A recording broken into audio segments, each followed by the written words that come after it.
Hello everyone, welcome to my channel online GS by Diwakar. यहाँ पे देखिए हायर का जो कल आप लोगों का एग्ज़ाम हुआ था उसी का सॉल्व हम लोग देखेंगे इसमें। और काफ़ी लोगों ने देख भी लिया होगा, अदर जगहों से या खुद ही चेक किया होगा। तो इसमें देखिएगा 2 से 3 प्रश्नों में जहाँ पे कन्फ्यूजन है उसमें बता दिया जाएगा, वो आप लोग भी रीचेक कर लीजिएगा, ठीक। और कोई सोर्स अच्छा मिलेगा तो आप कमेंट में ज़रूर बताइएगा। चलिए तो यहाँ से स्टार्ट हम लोग करते हैं और पेपर के बारे में बात कर लें कि कैसा पेपर था या उसके मूल्यांकन की। तो पेपर का जो स्तर था बहुत ही अच्छे लेवल का स्तर था। यदि फर्स्ट पेपर की हम लोग बात करें तो इसमें अनएक्सपेक्टेड प्रश्न भी जो पूछे गए थे वो सारे थे ही। और इस प्रश्न में जिनके भी 20 के आसपास जो है क्वेश्चन सही हो रहे हैं तो यानी बहुत अच्छा स्कोर उनका रहा है इसमें। तो यहाँ पे देखिए कि फर्स्ट क्वेश्चन जो दिया गया है इसमें कि a web page can be designed by using one of the following, यानी एक वेब पेज या पृष्ठ को निम्नांकित में से किसके द्वारा अभिकल्पित या डिज़ाइन किया जाता है। तो इसमें देखिए HTTP है, FTP है, UDP है, HTML है। तो HTML एक ये आपका हाइपर टेक्स्ट मार्कअप लैंग्वेज होता है जिससे जो वेब पेज होता है उसको डिज़ाइन किया जाता है, ठीक। तो ये कंप्यूटर की एक प्रकार की भाषा है, इसी से ये डिज़ाइन होता है। तो पहले का HTML राइट है। दूसरा देखिए दिया है कि internet communication cookie is used for. तो जो इंटरनेट कम्युनिकेशन कुकी होता है ये आपका इसमें दिया है storing authentication information on server side for entire session, यानी पूरे सत्र के लिए सर्वर की ओर से प्रमाणीकरण, या फिर पूरे सत्र के लिए क्लाइंट की ओर से जानकारी कलेक्ट करना, या पूरे सत्र के लिए ग्राहक के पक्ष में घुसपैठ पता लगाना, या पूरे सत्र के लिए सर्वर साइड का पर घुसपैठ का पता लगाना। तो इसमें जैसे मोबाइल में भी आप लोग जब डाटा या जो आप फ़ोन मेमोरी होता है जब उसको आप चेक करेंगे उसमें से जब चीज़ें डिलीट करते हैं तो उसमें डिलीट करने वाले ऑप्शन या मेमोरी जब खाली करते हैं तो उसमें कुकी भी आता है। तो कुकी में क्या होता है कि जैसे जब हम मोबाइल चालू करते हैं तो जो हमारा शार्ट स्टोरेज होता है वो वहीं पे जाके संग्रहित हो जाए। जैसे मान लीजिए हम कोई चीज़ लैपटॉप में जब आप खोलते हैं तो उसमें क्या होता है कि जब जो हमने ओपन किया तो पहला बार जो सेशन वो होता है खुलने में समय लेता है, लेकिन दूसरी बार जो हम खोलते हैं वो क्या होता है वो सेशन तुरंत खुल जाता है। तो कारण क्या होता है कि वो क्लाइंट सर्वर में ही जाके वो जानकारी आपका एकत्रित हो जाती है, भंडारित हो जाती है। तो ठीक है, इसमें ऑप्शन जो हो जाएगा वो बी हो जाएगा, ठीक। नेक्स्ट क्वेश्चन देखते हैं, which one of the following prize for excellent work in field of computer science. तो कंप्यूटर साइंस के क्षेत्र में जो एक्सीलेंट वर्क है यानी कि उल्लेखनीय कार्य के लिए कौन सा पुरस्कार प्रदान किया जाता है। तो इसमें देखिए टूरिंग है, नोबेल है, फील्ड है, एबेल है। तो राइट आंसर इसमें हो जाएगा टूरिंग। जो पुरस्कार है ये आपका कंप्यूटर साइंस के क्षेत्र में दिया जाता है। नेक्स्ट है यहाँ पे कि abiotic component of ecosystem is, जो अबायोटिक यानी अजैविक कंपोनेंट, इसमें देखिए बैक्टीरिया है, पौधे हैं, कवकीय जैविक है, लेकिन जो ह्यूमस है, ह्यूमस यानी एक प्रकार से नमी जो है ये आपका अबायोटिक कंपोनेंट है। अगला प्रश्न देखिए 5वां number, the following statement is related to eco mark level. तो इको मार्क लेवल से कौन सा संबंधित है। तो इसमें देखिए ये BIS यानी भारतीय मानक ब्यूरो के द्वारा जारी किया जाता, सही है। पर्यावरण के अनुकूल दिया गया ये उत्पाद है, ये भी सही है। यह योजना सन 2000 में प्रारंभ की गई थी, ये गलत है। ये 1991 में चालू की गई थी। तो इस आधार पे जो आपका सही हो जाएगा 1 और 2 यानी बी आंसर इसमें राइट हो जाएगा। चलिए अगला देखते हैं कि how many principles were formulated Stockholm सम्मेलन ऑन ह्यूमन एनवायरनमेंट इन 1972। तो 1972 मानव पर्यावरण पर आयोजित जो स्टॉकहोम कॉन्फ्रेंस था उसमें 26 सिद्धांतों का सूत्रीकरण किया गया था। नेक्स्ट है green house effect is mainly caused by. तो ग्रीन हाउस इफेक्ट जो है मेनली किसकी द्वारा उत्पन्न होता है मुख्य रूप से, तो ये आपका कार्बन डाइऑक्साइड होता है। अगला है molten rock below the surface of the earth is called. जो पृथ्वी के तल के नीचे जो पिघली चट्टानें होती हैं उन्हें क्या बोला जाता है, फैकोलिथ, लैकोलिथ, मैग्मा, लावा। तो ये सभी देखिए पिघली तो होती हैं लेकिन ये जमी होती हैं, धरातल के नीचे तो होती हैं लेकिन ये जमी होती है। इसमें देखिए मैग्मा और लावा, तो मैग्मा जो है धरातल के अंदर होता है, बाहर आता है, तो उसे क्या बोलते हैं, लावा, ठीक। अगला देखिए how many type of marriages were there in ancient India. तो एंशिएंट इंडिया में जो है कितने प्रकार के विवाह थे, तो ये टोटल 8 प्रकार के थे। अगला देखिए which Indian nationalist leader compare Dandi march as a Paris of Napoleon. तो यहाँ पे देखिए किसने जो है गांधी जी का जो डांडी मार्च था उसकी तुलना नेपोलियन की पेरिस यात्रा से की थी। तो इसमें राइट आंसर क्या हो जाएगा, लाला लाजपत राय हैं, नेहरू हैं, कलाम हैं और बोस जी हैं। तो इसमें राइट आंसर आपका सुभाष चंद्र बोस हो गया। नेक्स्ट देखिए, which one of the following element is contained in the monazite sand. तो ये देखिए आसान प्रश्न है कि मोनाजाइट रेत में क्या पाया जाता है, तो ये केरल वाला मोनाजाइट वही है, ठीक। तो ये राइट आंसर इसमें थोरियम हो गया, बी सही हो गया। नेक्स्ट देखिए यहाँ पे 1857 में पुरानी राइफल के स्थान पर जिस नाम की नई राइफल लाई गई थी तो उसका क्या नाम था, तो वो एनफील्ड राइफल थी, ठीक। इसी के को लेकर जो है ये 1857 की क्रांति का बिगुल जो है ये बजा था, ठीक। इसमें चूँकि गाय की चर्बी वगैरह का यूज भी होता था, इसलिए जो सैनिक थे वो उसको चलाने से मना कर दिया, क्योंकि उसमें उसको दांत से जो है खींचना पड़ता था। अगला देखिए, किस शासक के शासनकाल में राग दर्पण का फारसी में अनुवाद हुआ, तो अलाउद्दीन खिलजी, फिरोज शाह तुगलक, अकबर, जहांगीर। तो इसमें राइट आंसर जो हो जाएगा ये है फर्स्ट यानी फिरोज शाह तुगलक, ठीक। जबकि ज़्यादातर जो अनुवाद वगैरह हुए वो अकबर के काल में हुए थे। जहांगीर में आप जानते हैं कि इमारतों का निर्माण वगैरह हुआ था। उसके बाद देखिए 14 नंबर पे दिया है कि ब्रिटिश शासनकाल में किसने 2 खंडों में the economic history of India लिखी थी।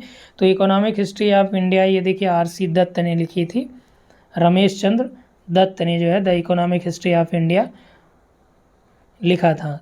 नेक्स्ट आइए देखते हैं, यहाँ पे दिया है कि संविधान के किस भाग में निर्वाचन से संबंधित प्रावधान है। तो निर्वाचन जो 324 से लेके हैं शुरुआत से, तो ये भाग आपका 15 हो जाएगा, ठीक। नेक्स्ट है कि when did the first rural regional bank in India come into exist. तो भारत में जो पहला क्षेत्रीय ग्रामीण बैंक कब एग्जिस्टेंस में आया, यानी अस्तित्व में आया, तो 73 या 74, 75, 76। तो पहला जो था वो प्रथम ग्रामीण बैंक के नाम से था, तो वो आपका 1975 में आया था। अगला देखिए, ज़ॉम्बी लेंडिंग।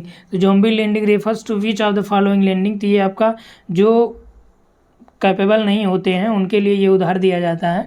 तो इसमें देखिए दिया है जो विकल्प किया, new loan to borrower on the verge of default, यानी असमर्थता के करीब पहुँचे उधारकर्ता को नया उधार देना, यानी जो लोग देने में कैपेबल नहीं हैं उनको पुनः जो है उधार देना, तो नया उधार देना। तो उसे क्या बोलते हैं, उसे बोलते हैं ज़ॉम्बी लेंडिंग। चूँकि उसमें ये रहता है कि भाई वो मिलना नहीं है पैसे, यानी ये मान के देते हैं कि ये मैं जो इनको दे रहा हूँ तो ये मिलना संभव नहीं है, तो यही ज़ॉम्बी लेंडिंग होता है। अगला देखिए कि आर्टिकल 21 की बात चल रही है, तो 21A constitution of India provides for. तो 21A जो है ये किस चीज़ का प्रावधान करता है, 21 जो है ये आपका प्राण एवं दैहिक स्वतंत्रता का करता है, जबकि 21 का A जो है ये आपका राइट टू एजुकेशन की बात करता है, ठीक। शिक्षा के अधिकार के प्रावधान की बात करता है आर्टिकल 21 का A। अगला देखिए, इसमें जो दिया गया है मैच कराने के लिए, जागृति पावड़िया हैं, डॉक्टर पैट्रिक अमोथ हैं, कल्पना कोचर हैं, आइजैक हेरोज। ये देखिए कल्पना कोचर जो हैं, यहाँ पे हिंदी में देख लीजिए, तो कल्पना कोचर जो है ये Bill and Melinda Gate Foundation के से संबंधित है। तो इसमें आपका सी का जो है 2 हो जाएगा, तो इसमें देखिए सी और डी में राइट आंसर होंगे। तो इसमें देखिए जो राइट आंसर हो जाएगा जगजीत पवाड़िया, ये INCB से रिलेटेड हो गए, और ये कल्पना कोचर आपका जो है Bill and Melinda Gate Foundation से हो गई। तो इसमें A का 4 और C का 2, यानी डी ऑप्शन राइट हो गया। अगला देखिए, who on the first gold medal in Tokyo Olympic 2020।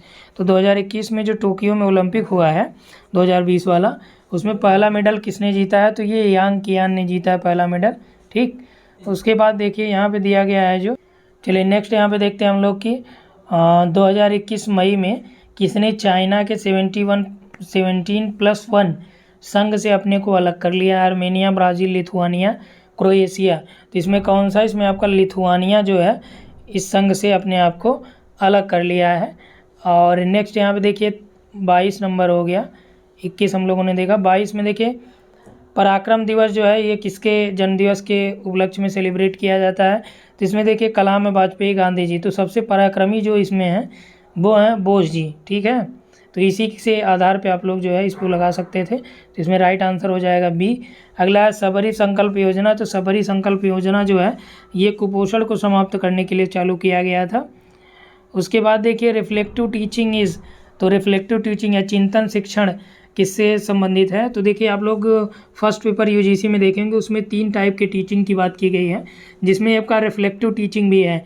तो रिफ्लेक्टिव टीचिंग या चिंतन जो शिक्षण होता है उसमें क्या होता है कि रिप्रोडक्शन ऑफ थॉट की बात की जाती है। चलिए नेक्स्ट देखते हैं 25 number. In research process arrange the following steps in sequence and select correct answer from the code given below. तो इसमें सबसे पहले जब आप रिसर्च को अरेंजमेंट करेंगे या रिसर्च प्रोसेस को, तो उसमें सबसे पहले आपको ये करना होता है कि आप जो रिसर्च, इसमें विकल्प के अनुसार हम लोग बात करें कि रिसर्च में जो प्रॉब्लम है पहले उसको आप डिफाइन करेंगे। जब आपको ये प्रॉब्लम पता चल जाएगी, हाँ भाई ये समस्या है, तब उसके बाद आप क्या करेंगे, विकल्प में देखिए दिया कि डाटा संग्रहण करना, फिर डाटा संग्रहण की उपकरण जो विकसित करना, उसके बाद आपका प्रसंस्करण एवं विश्लेषण है। तो developing of data collection instrument, तो जब आप कलेक्शन डेटा के इंस्ट्रूमेंट, जो किस तरह से डेटा कलेक्ट करना उसके इंस्ट्रूमेंट जब आपको मिल जाएंगे, तब आप क्या करेंगे कि डेटा को फिर कलेक्ट करेंगे। ठीक, जब डेटा आपके पास कलेक्ट हो जाएगा फिर आप क्या करेंगे, उसका विश्लेषण करेंगे, एनालिसिस करेंगे, यानी कि इस आधार पे आपका डी विकल्प हो जाएगा, पहला, तीसरा, फिर दूसरा, फिर चौथा। ठीक, अगला प्रश्न यहाँ पे देखिए 26 नंबर दिया है कि कौन सा एक साक्षात्कार का एक प्रकार नहीं है। ये देखिए ये थोड़ा सा कन्फ्यूज़न वाला प्रश्न है। इसमें अर्ध संरचित, संरचित और असंरचित, तो इसमें देखिए 2 चीज़ें हैं। अब इसमें से आपका विशेष यानी स्पेसिफिक और सेमी स्ट्रक्चर, इन दोनों से एक आंसर आपके होंगे। तो इसमें ज़्यादा जो सही लग रहा है वो बी होना चाहिए, फिर भी आप लोग देख लीजिएगा इसको एक बार। ठीक, चलिए नेक्स्ट देखते हैं। Who was the first chairman of university, UGC का पहला चेयरमैन शांति स्वरूप भटनागर हो गए। उसके बाद देखिए इसमें दिया है कि विच of the following in pre active stage of teaching, तो इसमें देखिए मूल्यांकन करना, पहचान करना, उपचार करना, क्रमबद्ध करना। तो इसमें भी थोड़ा सा ये है कि जो ज़्यादा सही इसमें आपका है सीक्वेंसिंग यानी क्रमबद्ध करना। ठीक, तो ये भी आप लोग एक बार रीचेक कर लीजिएगा। उसके बाद देखिए a software program use to view page, view web page is known as, तो जब आप वेब पेज देखते हैं तो आप जानते हैं जैसे क्रोम हो गया और आपका इंटरनेट एक्सप्लोरर हो गया, मोजिला फायरफॉक्स हो गए, ओपेरा मिनी हो गया, ये सभी क्या करते हैं, ये एक प्रकार के ब्राउज़र होते हैं। ठीक, तो यहाँ पे जो software program use to view web page is known as browser. ठीक, तो वेब पेज देखने के लिए क्या उपयोग होता है, उसे ब्राउज़र बोलते हैं। जीपीयू आया है, तो GPU stand for in reference to the computer, ये देखिए आप लोगों को हमने कराया भी था। तो यानी जो कंप्यूटर वाले आईसीटी वाले आ गए हैं, तो ये मैक्सिमम आप लोगों ने किया ही होगा। कंप्यूटर के संदर्भ में जीपीयू का अर्थ क्या होता है, ग्राफिक्स प्रोसेसिंग यूनिट, इसका राइट आंसर होगा। ठीक, डी विकल्प यहाँ पे सही हो जाएगा। तो इन 30 प्रश्नों में आपके कितने सही हो रहे हैं ये आप बताइए, जबकि ज्योग्राफी का आपको मिल जाएगा अभी शाम तक, क्योंकि उसमें कुछ ऐसे भी प्रश्न हैं जिस पे आंसर अभी उसको रीचेक किया गया है, वो प्रॉपर मिल नहीं पा रहे हैं। ठीक, तो वो देख के आपको जो है अभी शाम तक जो है इसका डिटेल अवेलेबल करा दिया जाएगा, ज्योग्राफी का भी। ठीक, चूँकि बहुत ज़्यादा जल्दी उसमें इसलिए नहीं किया जा रहा है, कारण ये है कि मान लीजिए 2, 4 से 6 पिछले जो पीजीटी का डाला गया था, तो पीजीटी का उसमें थोड़ा सा ज़्यादा जल्दी के चक्कर में उसमें 5 से 7 प्रश्न जो ऑफिशियल आंसर की से 7 के आसपास गलत हो गए थे। ठीक, तो इसलिए अब की बार उस चीज़ को यहाँ पे उन त्रुटियों को देखा जाएगा, सुधारा जाएगा। और हालांकि जीआईसी का जो आप लोगों ने देखा था उसमें काफ़ी हद तक जो हम लोगों ने कोशिश किया था, मैक्सिमम 4 से 5 वहाँ पे जो थे डाउट वाले उसको हटा के सब वहाँ पे सही रहे थे। तो इसलिए थोड़ा सा सटीक जो आंसर की है वो आपको प्रोवाइड कराया जाए, डिटेल एक्सप्लेनेशन भी मिलेगा। इससे क्या होगा कि जब डिटेल एक्सप्लेनेशन मिलेगा तो उसमें कोई गलत होने की संभावना नहीं रहती है। हाँ, 1-2 प्रश्न है जिसका थोड़ा सा कन्फ्यूज़न होता है, तो उसमें इशू हो सकता है। ठीक, तो इसलिए अभी आंसर की भी ऑफिशियल आ जाएगी, तो उससे पहले ही आपको आज शाम तक मिल जाएगा। तो इसमें आप लोगों को करना है कि जो लोग, जिसका आपका फर्स्ट पेपर में या फर्स्ट पेपर क्या कहें कि 30 क्वेश्चन में जितने आपके स्कोर हों, तो आप उसको बताइएगा कमेंट में। इससे ये पता चलेगा कि हाँ किस हिसाब से आप लोगों के सही हुए हैं। क्योंकि सब्जेक्ट में जो होगा एवरेज, मैक्सिमम लोग जो है एवरेज ही रहेंगे, जैसे 70 में 50 से 55 के बीच मैक्सिमम लोग होंगे। ठीक, और 55 से 60 के बीच बहुत रेयर में आपको मिलेंगे। तो फिर भी ऐसा नहीं है कि नहीं होंगे, लेकिन हैं। लेकिन जो मैक्सिमम एवरेज की मैं बात कर रहा हूँ कि 50 से 55 के बीच लोग होंगे। तो यदि मान लीजिए फर्स्ट पेपर में आपके 20 सही हो रहे हैं और ज्योग्राफी में आपके 50 से ऊपर हो रहे हैं, तो एक संभावना बन सकती है कि आपके इंटरव्यू कॉल की। ठीक, फिलहाल अभी इसके बारे में कुछ कहा नहीं जा सकता है जब तक आप लोगों के स्कोर न पता चलें। ठीक, और ईमानदारी से आप लोग स्कोर बताइएगा, जो चीज़ें इसमें दी गई हो उस चीज़ के अकॉर्डिंग बताइएगा। ठीक, तो यहाँ पे इतना ही। Thanks for watching.